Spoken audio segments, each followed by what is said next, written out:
L'objectif de cette vidéo est de vous donner une sorte de checklist, de processus, on va dire, pour prendre des décisions, d'accord, pour ne rien oublier. Vous n'êtes pas forcément tenu de suivre à la lettre toutes les étapes, mais au moins voilà, prenez le temps pour les expérimentations de suivre toutes ces étapes et puis vous verrez au fur et à mesure de votre usage qu'est-ce qui vous parle ou pas. Alors, première étape pour prendre une décision, ça va être se recentrer, hein, je vais y revenir. La deuxième étape après s'être recentré, c'est ce que je peux vous conseiller, c'est de vous reconnecter au projet ou à la question sans attendre de réponse, mais déjà se reconnecter avec une vision plus globale. On va y revenir. Ensuite, c'est de questionner. Donc, bon, il y a différentes façons de questionner. On va voir ça aussi. Et puis, une fois qu'on a questionné, ça peut être de valider, soit par le test musculaire, soit en demandant l'aide à un binôme, soit en y revenant à froid. D'accord? Donc voilà, en gros, les grandes lignes de ces étapes que je vais vous détailler une par une dans les instants qui suivent. Alors, prenez un exemple d'une situation, d'une décision que vous avez à prendre, ou un choix entre A et B, on va dire. D'accord? Donc, mettez la vidéo sur pause si besoin, mais connectez-vous à un sujet qui n'est pas non plus à enjeu immense, mais un sujet qui a un enjeu quand même conséquent, on va dire, qui a un peu de challenge. Et vous allez prendre ce temps pour identifier le sujet et identifier des options possibles. Alors ça peut prendre du temps, donc c'est pour ça que vous pouvez mettre sur pause le temps qui est nécessaire pour vous pour identifier le sujet et les différentes options possibles, A, B, C, etc. Alors, vous avez peut-être pris ce temps de réflexion ou vous avez enchaîné direct. Mais voilà, vous avez ce sujet, ce terrain de jeu. On va commencer par le centrage. Donc le centrage, au fur et à mesure de ce programme, hein, vous vous familiarisez avec différentes techniques. Donc il y a l'espace sacré, par exemple, qui peut vous aider non seulement à vous centrer, mais vraiment à créer un environnement qui va être propice à la canalisation. On peut aussi coupler avec le nœud de Cook. Voilà. Et la respiration qui amène toute votre énergie vers le chakra racine. Ok, donc là, on est plutôt bien centré. Ok, on va compléter ça avec les points karaté. Les points karaté pour éviter le risque d'inversion psychologique. Vu qu'on est sur de la prise de décision entre A et B, si je suis en inversion psychologique, ma boussole ne va pas m'indiquer forcément la bonne voie et je risque de tout mélanger entre A et B, d'avoir des signaux contradictoires. Donc les points karaté pour bien éviter ce risque d'inversion psychologique.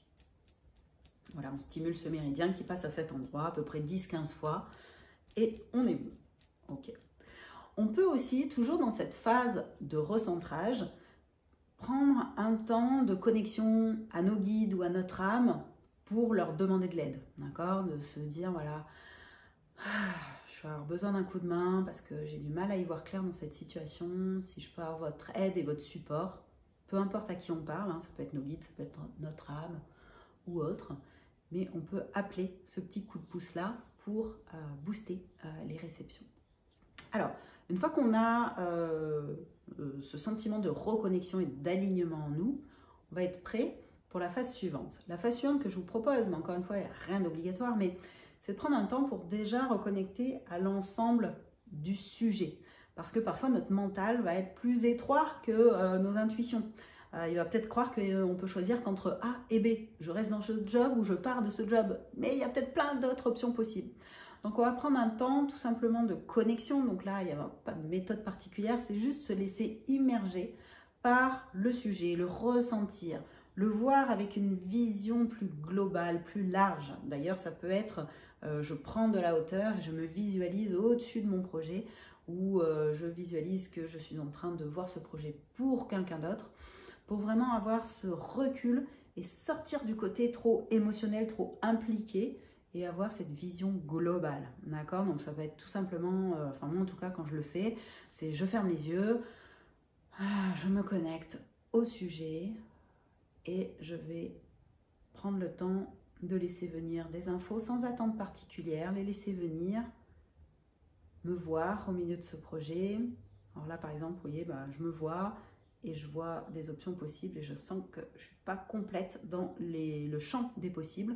Donc ça va pouvoir m'aider peut-être aussi à travailler mes choix A, B, peut-être C, D, E, F. Voilà, donc vraiment avoir ce champ large et voir plus large, avoir vraiment cette vision macro vraiment large pour voir peut-être que ce sujet qui me prend la tête, il est peut-être intégré dans un sujet beaucoup plus large, beaucoup plus complet. Et il y a peut-être d'autres ressources ou d'autres options que je n'avais pas vues. Donc là, je vais avancer, mais si vous avez besoin de temps supplémentaire, vous mettez sur pause pour prendre ce temps de vision globale du projet. Ensuite, arrive le temps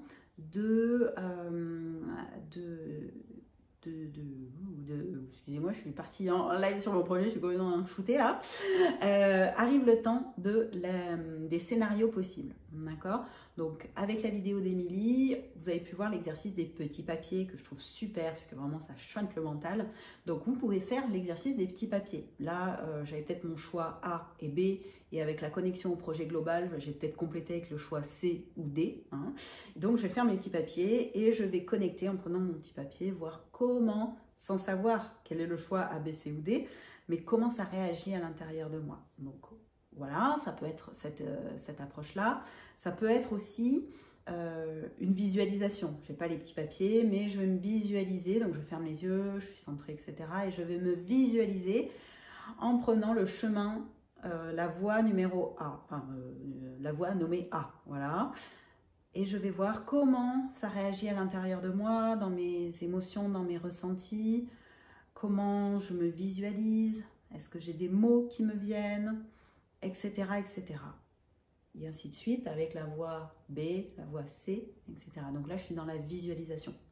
Les petits papiers, la visualisation, ça peut être soit l'un, soit l'autre, mais ça peut être l'un et l'autre. C'est-à-dire que une fois que j'ai fait mes petits papiers et que je vois que c'est la voie numéro B qui réagit le mieux, par exemple, eh ben, je vais continuer l'exercice et me projeter encore plus loin dans la voie B. D'accord? Donc j'ai identifié ma voie B et je visualise et je vais plus loin dans comment mon énergie réagit et avance dans cette voie-là.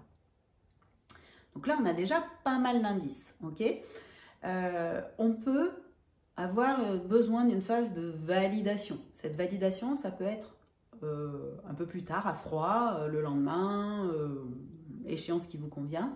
Et je vais refaire cet exercice pour ressentir à nouveau, est-ce qu'il y a des différences, est-ce qu'il y a des choses que je n'ai pas vues, hein, notamment sur des choix impliquants, ça peut valoir le coup d'avoir cette phase de revalidation.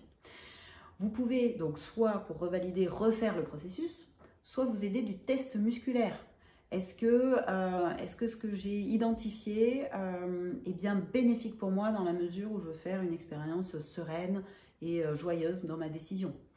Est-ce que j'ai oublié des informations qui vont être clés pour moi? Est-ce qu'il y a des menaces sur lesquelles je dois me méfier ou inversement des ressources que je dois identifier, etc., etc. Et tout ça avec le test musculaire, vous allez pouvoir compléter votre vision de votre prise de décision. Et la validation, ça peut aussi être de demander de l'aide à un copain, à une copine du groupe ou autre pour avoir ce regard extérieur moins émotionnel que le vôtre, hein, parce que quand c'est pour soi-même, c'est toujours très compliqué d'avoir cette vision pure et vraiment connectée sans ces filtres du mental, des émotions, de nos peurs. Donc n'hésitez pas à demander de l'aide. Voilà pour les étapes. Je prends juste un temps pour être sûr que j'ai rien oublié. Non, c'est bon. Donc je les récapitule, d'accord? Donc se recentrer avec les techniques de votre choix et puis demander de l'aide de vos guides. Prendre un temps de vision globale pour être sûr d'avoir tous les ingrédients de votre projet, toute cette vision et ce recul sur votre projet ou votre prise de décision. Faire les projections, donc soit avec les petits papiers, soit avec la visualisation.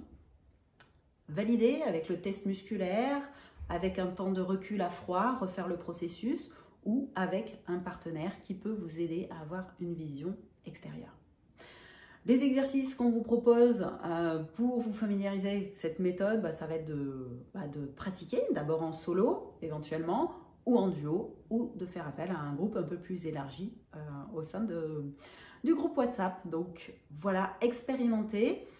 Prenez des exemples ou des décisions qui ne sont pas forcément trop impliquantes au début. Et puis, vous faites vos armes pour ensuite être plus armé, plus à l'aise le jour où il y a vraiment une décision importante à prendre. Voilà pour cette vidéo et je vous dis à très bientôt pour la suite. Ah, et juste, j'oubliais un petit complément quand même important. Si vous refaites l'exercice de validation ou vous le faites à plusieurs et que vous avez des réponses qui sont différentes les uns des autres ou d'une fois sur l'autre. Parfois, il n'y a pas forcément de logique. Hein. Notre mental va se dire, mais attends, mais ça dit oui un jour, ça dit non un autre jour. On ne sait pas, d'accord? Donc, acceptez aussi que parfois, ce n'est pas toujours la même réponse et que ce n'est pas une science exacte qui répond et qui fait plaisir à notre petit mental. Parfois, tout simplement, les paramètres ont changé. Ou va falloir revoir la question qu'on se pose. Ou tout simplement, c'est intéressant et ça mène à un questionnement qui va être bénéfique pour vous que de ne pas avoir les mêmes réponses. Parfois, il n'y a peut-être pas de réponse claire et nette à obtenir. Donc, acceptez aussi le fait qu'il n'y a pas forcément une réponse claire, nette, durable dans le temps. Et c'est parfois pas si simple que ça. Donc, acceptons ça. Ça arrive tout le temps et c'est la vie. Voilà. Donc voilà, petite parenthèse que je referme au cas où vous n'auriez pas toujours les mêmes réponses.